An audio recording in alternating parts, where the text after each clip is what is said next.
नमस्कार तथा स्वागत अभिवादन कार्यक्रम शैक्षिक चौतारीबाट म कार्यक्रम प्रस्तोता भीम मरासिनीको एसटीएन टेलिभिजनको आफ्नै प्रस्तुति कार्यक्रम शैक्षिक चौतारी हरेक हप्ताको आइतबार साँझ 5 बजे यहाँहरूले हामीलाई प्रत्यक्ष रूपमा हेर्न सक्नुहुन्छ।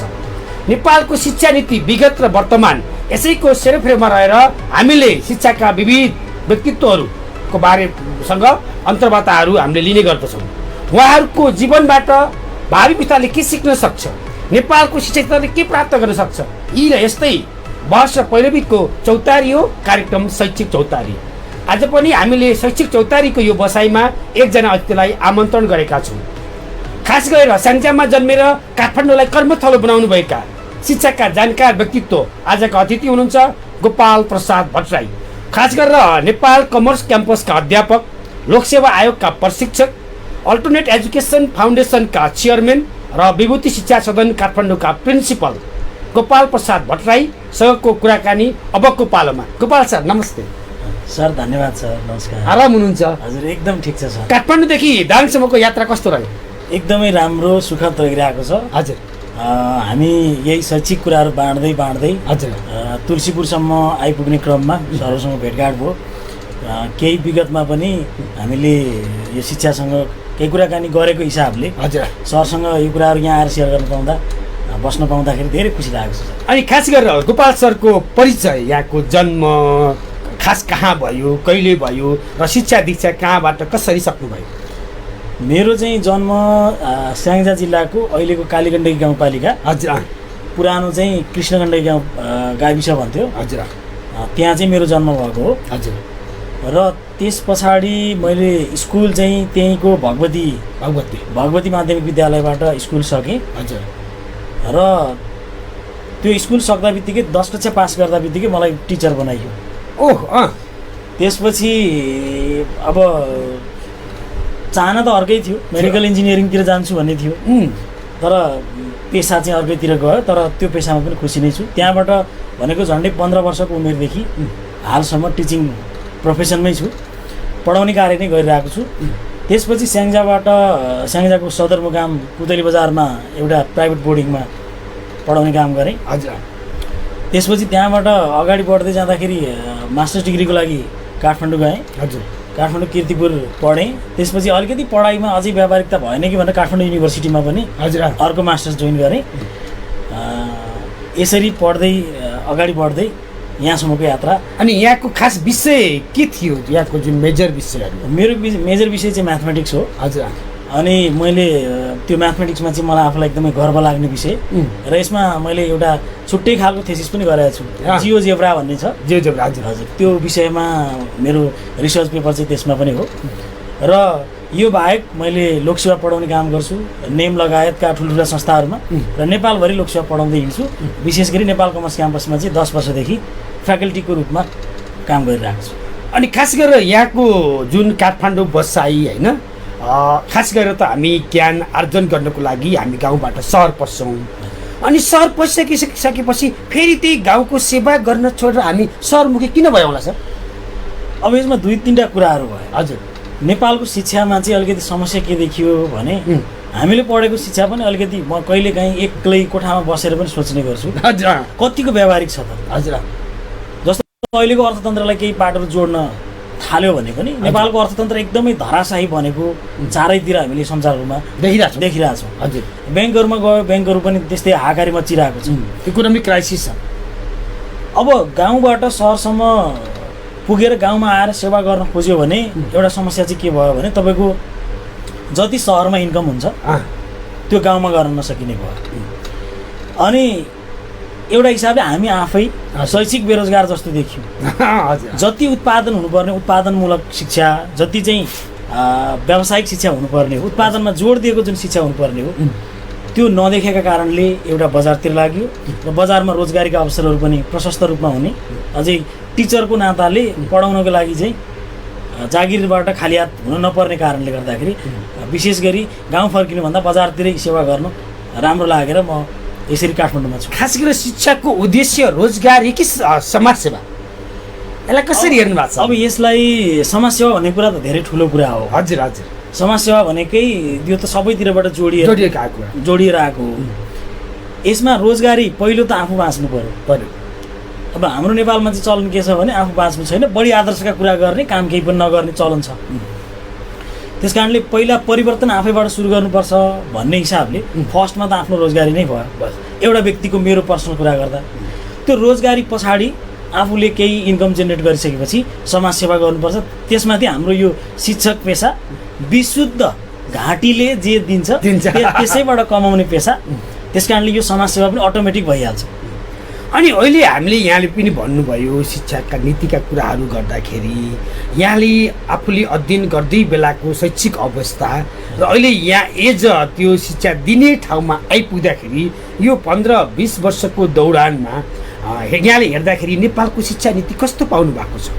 एकदमै राम्रो क्वेसन गर्नुभयो सरलाई, धेरै धन्यवाद। हजुर, किनभने यस्तो क्वेसन गर्ने मान्छेहरू कमै हुन्छन्। हजुर, नेपालमा नेपालको शिक्षा र नेपालको अर्थतन्त्रसँग यो जोडिएको विषय भयो। मैले अघि पनि अलिकति थोरै कुरा जोडेँ। हजुर, जस्तो व्यावसायिक शिक्षा भने के हो त? के हो? अहिलेको नयाँ करिकुलम अनुसार, नयाँ पाठ्यक्रम अनुसार केही कुरा जोडिएका छन्। विद्यालयहरू धेरै छन्, तर ती विद्यालयहरू नाम मात्रैका विद्यालय भए। व्यावसायिक शिक्षा भनेको त यस्तो हो कि तपाईँले जस्तो म्याथमेटिक्सको एउटा कुनै इक्वेसन पढ्नुभयो भने तपाईँको घरमा त्यो ठ्याक्कै लागु होस्। तपाईँले लेखाका केही चिजहरू पढ्नुभयो भने त्यो लेखामा डेबिट क्रेडिट भन्छ, त्यो डेबिट क्रेडिट ठ्याक्कै घरमा देखियोस्। जिन्दगीमा पढेको चिज चाहिँ रियल व्यवहारमा एकदमै तपाईँको अन्तरात्माबाट नै ओहो मैले पढेको यो चिज चाहिँ मेरो जिन्दगीमा लागु भयो भन्ने खालको हुनुपर्छ। अर्को चाहिँ नेपालको शिक्षा नीति अहिलेसम्मको हिसाबमा, अब अहिलेको यो परिवर्तितले कति परिवर्तन ल्याउँछ हेर्नै बाँकी छ। तर मलाई लागिरहेछ त्यो हात्तीको दुईटा दाँत हुन्छ नि, एउटा देखाउने एउटा लुकाउने। हजुर, ठ्याक्कै चाहिँ हाम्रो देखाउने दाँत मात्रै हो कि जस्तो लागिरहेछ। म काठमाडौँबाट यहाँ यात्रा गर्दै गर्दा बाटोमा मैले हेरेँ जुन 2-4 वर्ष अगाडि अथवा 8-10 वर्ष अगाडि ती धानका खेतहरूमा तपाईँको खेतीपाती हुन्थ्यो, उत्पादन थियो। अहिले बिल्डिङहरू बने, पुरै चाहिँ प्लटिङ छ, नभए खाली जमिन छ। एउटा कुरा त्यो व्यावसायिक शिक्षाको कारणले, व्यावसायिक शिक्षा कमीको कारणले गर्दाखेरि भएको हो। अर्को भनेको उत्पादन हाम्रो नेपालमा एउटा सियो पनि उत्पादन हुँदैन भन्ने चलन नै छ।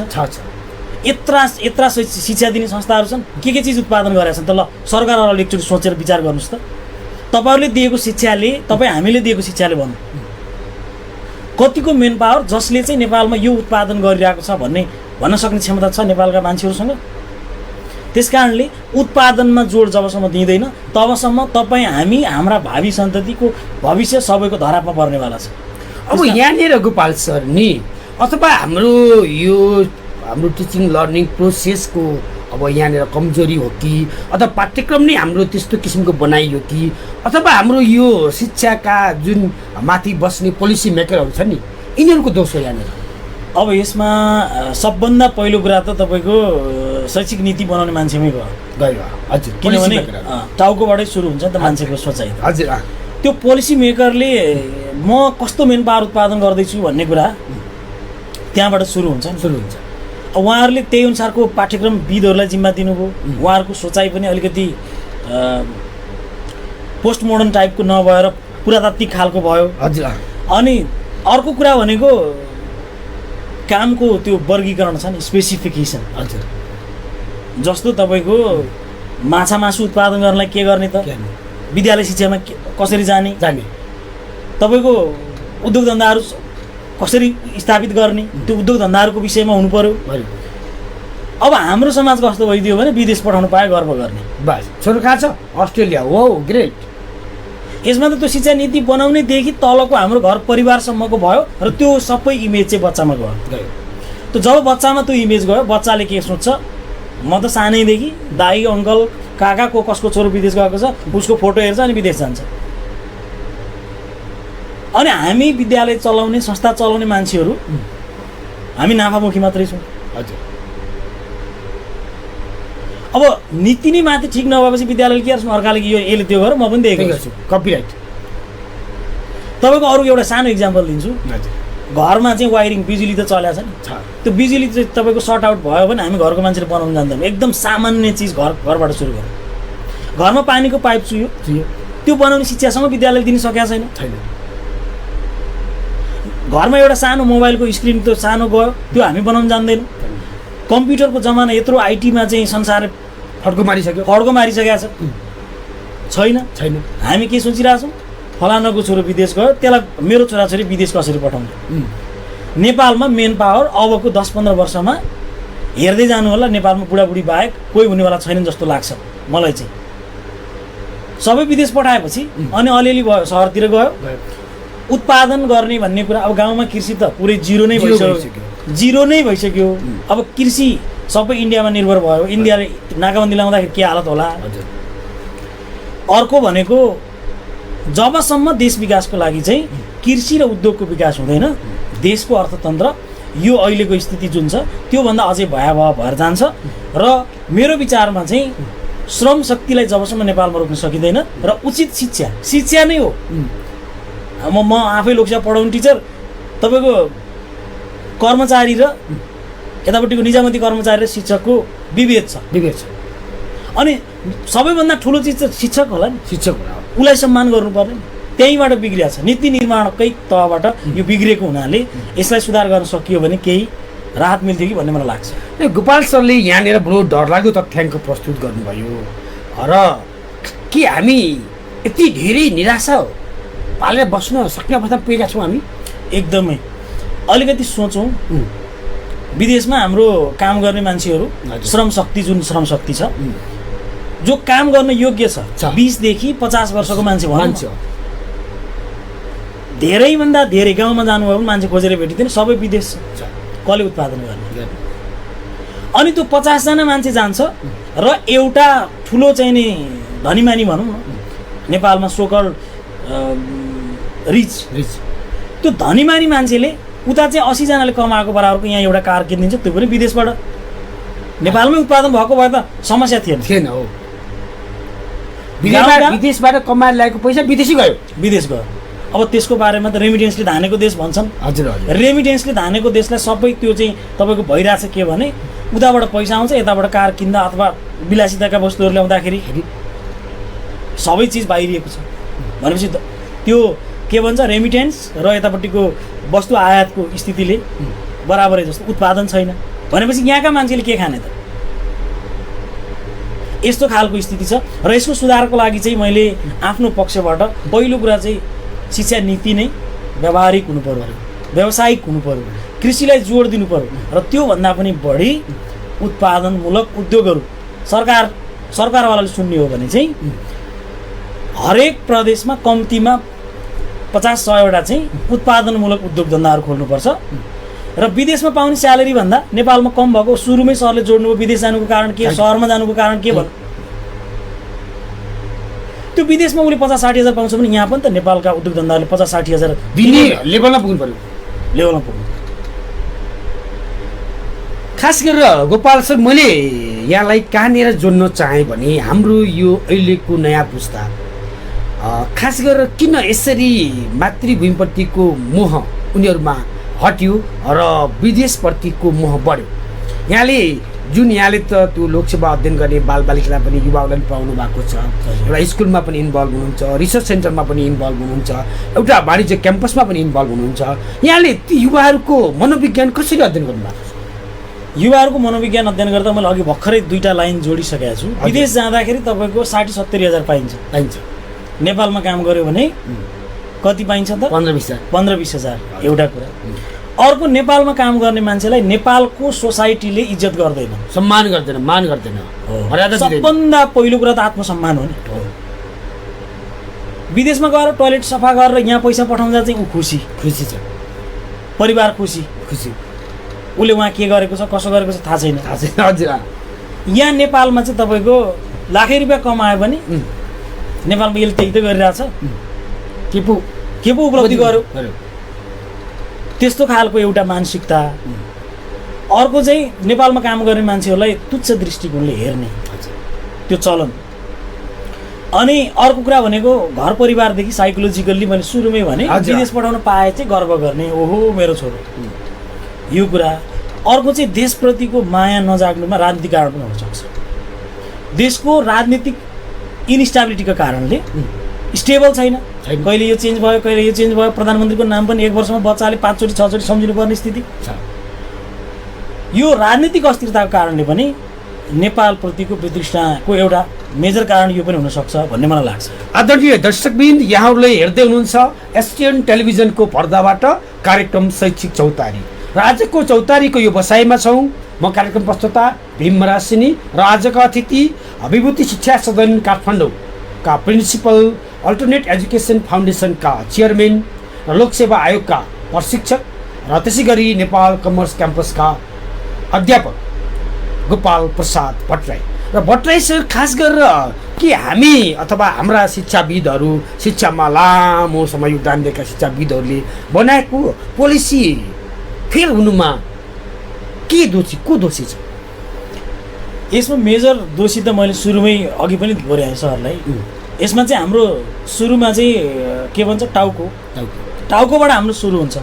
उहाँहरूले किन बिगार्नु भयो जस्तो लाग्छ कि यहाँलाई? जस्तो पोलिसी मेकरहरू जो हाम्रा शिक्षाविदहरू, जसको नेपाल मात्रै नभएर विभिन्न देशले उहाँहरूलाई के गरिरहेको छ, कल गरेर पनि बोलाउँछ, हायर पनि गर्छ।